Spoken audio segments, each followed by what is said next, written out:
Hello students. आज इस class में हम बात करेंगे कक्षा 10 गणित का जो नवीन पाठ्यक्रम है, जो 2023-24 का पाठ्यक्रम है, जो नया पाठ्यक्रम आया है उस पाठ्यक्रम के को लेकर के बात करेंगे। कौन सा पाठ्यक्रम में बदलाव हुआ है और क्या नया जुड़ा है, क्या नया नहीं जुड़ा है, इसके बारे में आज हम बात करेंगे। और एक एक यूनिट में से क्या क्या प्रश्न, कौन कौन से टॉपिक से प्रश्न पूछे जाएंगे, वो इसमें हम बात करेंगे। तो शुरुआत करते हैं कक्षा 10 गणित नवीन पाठ्यक्रम, कक्षा 10 नवीन पाठ्यक्रम और 2023-24 के बारे में। किसके बारे में विद्यार्थियों? 2023 और 24 के बारे में हम बात करेंगे। पहली जो प्रश्नावली है वो है वास्तविक संख्याएं। क्या है? वास्तविक संख्याएं। इस वास्तविक संख्या में से जो प्रश्न पूछे जाएंगे वो है टॉपिक अंक गणित की आधारभूत प्रमेय और अपरिमेय संख्याओं का पुनर्भ्रमण पूछा जाएगा। ये दो टॉपिक में, इस वास्तविक संख्या में दो ही टॉपिक पूछा जाएगा। अब देखो, अंक गणित की वास्तविक प्रमेय हो जाएगा, इसमें वो पूछा जाएगा कि एचसीएफ ज्ञात करो और एलसीएम ज्ञात करो। इसमें दो ही टॉपिक है, एचसीएफ व एलसीएम ज्ञात करो। इसमें अपरिमेय संख्याओं का पुनर्भ्रमण, जैसे सिद्ध कीजिए कि √3 एक अपरिमेय संख्या है, सिद्ध कीजिए √5 एक अपरिमेय संख्या है। ये जो प्रश्न पूछा जाएगा वो इस टॉपिक में से पूछा जाएगा। समझ गए? और इस अंक गणित के आधार प्रमेय में एचसीएफ ज्ञात करो, एलसीएम ज्ञात करो, यह इस टॉपिक में से पूछा जाएगा। समझ गए? बढ़ते हैं टॉपिक नंबर 2 की ओर। प्रश्नावली नंबर 2। प्रश्नावली नंबर 2 में देखो, बहुपदों के शून्यकों का ज्यामितीय अर्थ। इसमें ज्यामितीय अर्थ का मतलब है कि जो आकृति दी हुई होगी और उस आकृति को देख करके आपको बताना है कि इसमें शून्यकों की संख्या कितनी है, वो इस टॉपिक में पूछा जाएगा। और किसी बहुपद के शून्यकों गुणांकों के बीच संबंध, इसमें शून्यकों का योगफल पूछ सकते हैं, शून्यकों का गुणनफल पूछा जा सकता है, और द्विघात बहुपद ज्ञात करना पूछा जा सकता है। ये जब पूछे जाएंगे सब इस प्रश्नावली, दूसरी प्रश्नावली में से पूछे जाएंगे। समझ गए? अब प्रश्नावली नंबर 3 देखो। प्रश्नावली नंबर 3 है दो स्तरों वाले रैखिक समीकरण युग्म। दो स्तरों वाले रैखिक समीकरण युग्म, और दो स्तरों वाले रैखिक समीकरण युग्म में से एक तो पूछा जाएगा रैखिक समीकरण ग्राफीय विधि से हल करना। इसका मतलब इसमें से ग्राफ पूछा जाएगा। देखो, क्या पूछा जाएगा विद्यार्थियों? ग्राफ पूछा जाएगा, एक ग्राफ हल करना है। यह प्रश्न दूसरा पूछा जा सकता है बीजगणितीय विधि, प्रतिस्थापन विधि भी पूछी जा सकती है और विलोपन विधि भी पूछी जा सकती है। तो ये जो पूछा जाएगा, ये तीसरी प्रश्नावली दो स्तरों वाले रैखिक समीकरण युग्म में से पूछा जाएगा। फिर देखो प्रश्नावली नंबर 4 देखो, द्विघात समीकरण। द्विघात समीकरण में से पूछा जाएगा एक तो द्विघात समीकरण, या गुणन खंडों द्वारा द्विघात समीकरण का हल पूछा जाएगा, और या मूलों की प्रकृति ज्ञात करो।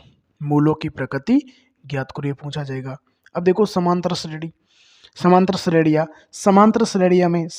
श्रेणियां एपी का nवां पद पूछा जाएगा और एपी के प्रथम n पदों का योग पूछा जाएगा। n पदों का योग पूछा जाएगा कि n पदों का योगफल ज्ञात करो, 12 पदों का योगफल ज्ञात करो, और इसमें एपी का nवां पद है, 8वां पद, 10वां पद, 12वां पद ज्ञात करो। अब देखो प्रश्नावली नंबर 6 देखो।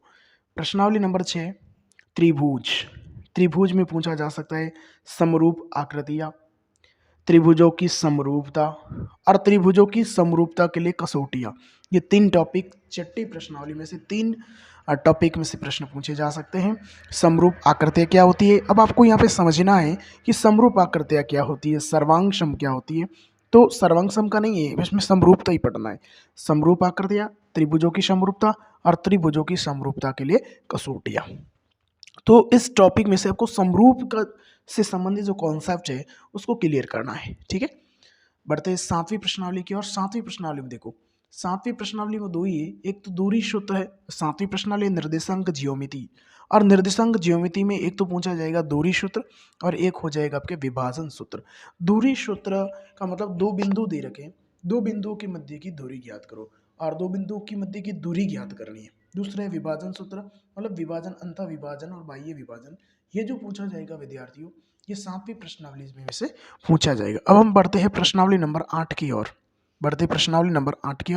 अब प्रश्नावली 8 में देखो, प्रश्नावली 8 में त्रिकोणमिति का परिचय, इसमें पूछा जाएगा त्रिकोणमितीय अनुपात, इसका मतलब टेबल पर आधारित sine cos tan cos sec cot, इसका जो मान है वो पूछा जाएगा।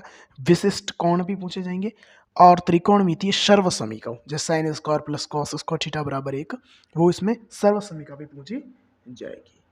फिर प्रश्नावली नंबर 9, त्रिकोणमिति के कुछ अनुप्रयोग।